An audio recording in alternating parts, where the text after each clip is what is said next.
Welcome back to Hardball. President Obama's convincing re-election has left some of his detractors threatening to leave the country for real, state by state. Right now, 7 states have collected more than 30,000 signatures, each on petitions to secede.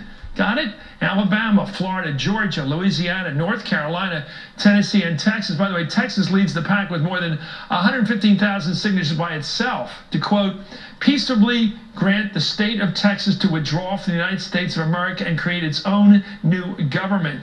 As the Washington Post's Dana Milbank put it in a recent column, if Obama were serious about being a good steward of the nation's finances, he'd let them go. Do you hear that? That's because many of those states are part of what Milbank's termed the Confederacy of Takers, states that get more federal money as a whole than they pay in taxes as a whole. For instance, Alabama succeeds, it gets $1.71, $1.71 from the federal government for every dollar paid in taxes. That's a pretty good deal. Louisiana gets $1.45 in federal aid for each dollar it pays in taxes. Well, James, we're talking about James Moore's co-author of the book Bush's Brain. He's also director of the Progress Texas Political Action Committee. James Braxton Peterson is the director of Africana Studies and associate professor of English at Lehigh. And Michael Steele is the former chair of the RNC and a political analyst here at MSNBC. Gentlemen, this is an extraordinary thing, but let's talk about this. Professor Peterson, a recent Daily Beast article, you outlined using maps the line from America in 1859 to America today, where states are petitioning to secede following Obama's re-election. You write, in 1859, the South and a number of Western states were either pro-slavery or open to slavery. This same collection of states was legally open to and or required by statute to be racially segregated. And it just so happens that these are the states that house the largest concentration of Republican voters and the highest number of those citizens that have signed petitions for secession. So these are recidivists, right?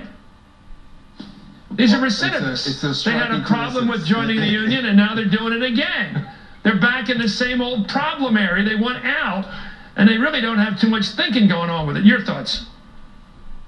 I'm not sure if they necessarily want out. They want to make the point that they don't agree with the direction that President Obama has been taking this country. Is that what it says on the petition? Is that what it says on the petition? No, on the petition it says they want. On the petition it says they want out.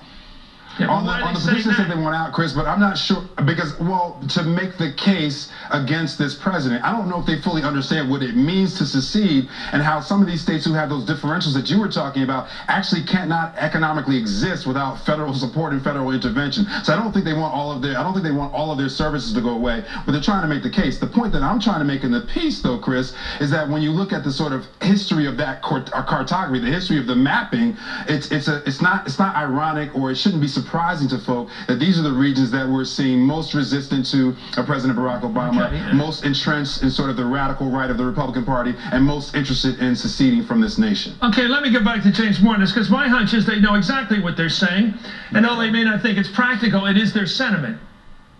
That's what they want. They'd cheer if they got separated from the union, because it's the same sort of, we're against Washington, we don't like the federal government, we like our institutions, we're more conservative. And we sort of like the cause still, if you don't mind my saying the phrase, that terrible phrase. We're still sentimentally with the cause. We like to watch Going with the Wind again and again and again. And that's sort of where we're at. Wow. I think, you know, Chris, I think that we're also... I don't think they're appalled by Robert E. Lee. I think he's their hero. I think Jefferson Davis is their hero. Stonewall Jackson are their heroes. You know that's true. They go watch the movie. Who are they rooting for in the war movies? Who are they rooting for? The North?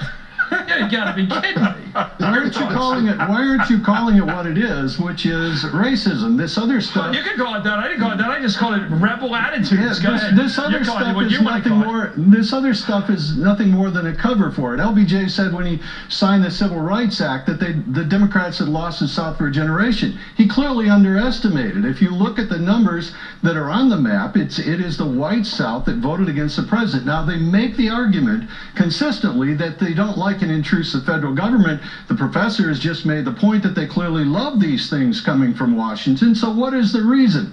The reason is race. They do not want an African-American president. It's time, and I'd like to frankly suggest that this is the love it or leave it crowd under George Bush when the progressives were complaining, and I'd like to suggest modestly that they go ahead and leave and stop embarrassing the rest of us. We have with us the former chair of the Republican National... Let me just ask this. 89% of Mississippi whites voted against Obama. 85% of Alabama whites. Was there a tinge of the old cause there? I don't know if it's a tinge of the old cause. Look, these folks have philosophical and political differences with the president. I think this whole secession thing is absolutely silly. They're not going to succeed for the very reasons that the professors... You think they're laughing when they sign these things? No, I don't think they're laughing. No, I think that there's an element. Look, the people who signed it versus the rest of the state. I mean, it's not like you have, this... Texas is a big state, so 110,000 people signing in Texas, it's not as big a deal as you think it is, or would like to make it. I think there's a lot to do about nothing. It's not going to happen. Okay. Let me go back. So let's enjoy our Thanksgiving turkey. No, but you're here, so you got to deal with this. You got to suffer through this humiliation of your party. Let me go to James Peterson here, Professor. It seems to me that if somebody came up to me like they did, we all have this. Somebody comes up to you with a clipboard, they got a petition they want you to sign. So you usually try to be polite. You go, let me see what it says. And they go, well, this means we want to secede from the United States. And 100,000 people, enough to fill the cotton bowl, all say, sure, let me have that. Give me a pen.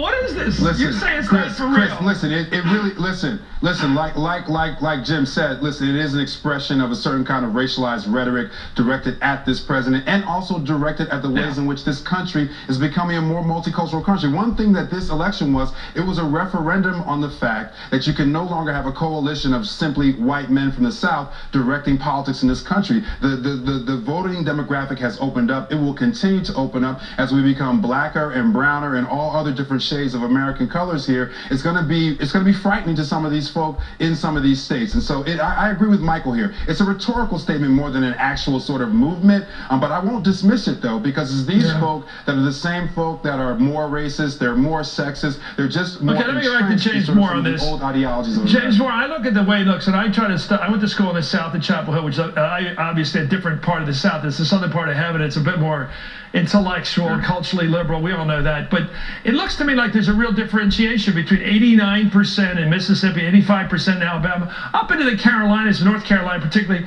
It's only higher mid-30s who voted against, for Obama. In other words, the numbers change. There's a differentiation. The new South as opposed to the old South. I think there's a big difference in attitudes. I think there's also a reflection, however, in education. This stuff doesn't come out of a vacuum, obviously. These are beliefs that are handed down from families and role models, and it takes a while for these things to change. What is astonishing to me, however, that here we are at this date in this time, and we're still dealing with this kind of thing. There is, Chris, by the way, I wanted to point out there is a place in southeastern Brazil called New Texas that is made up of descendants of people who left the South after the Civil War. They're known now as El Confederados. It'd be good if these folks headed out that way too.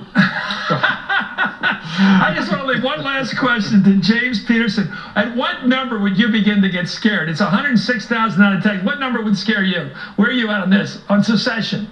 You say 100,000 is nothing. Well, listen, remember the city of Austin is trying to secede from the state of Texas, right? I mean, that's the good move. People in all of these in all of these states that we're talking about. There's no number that will scare me though, Chris, because either they will ultimately secede or they'll come to their senses and understand that we're actually greater as a union.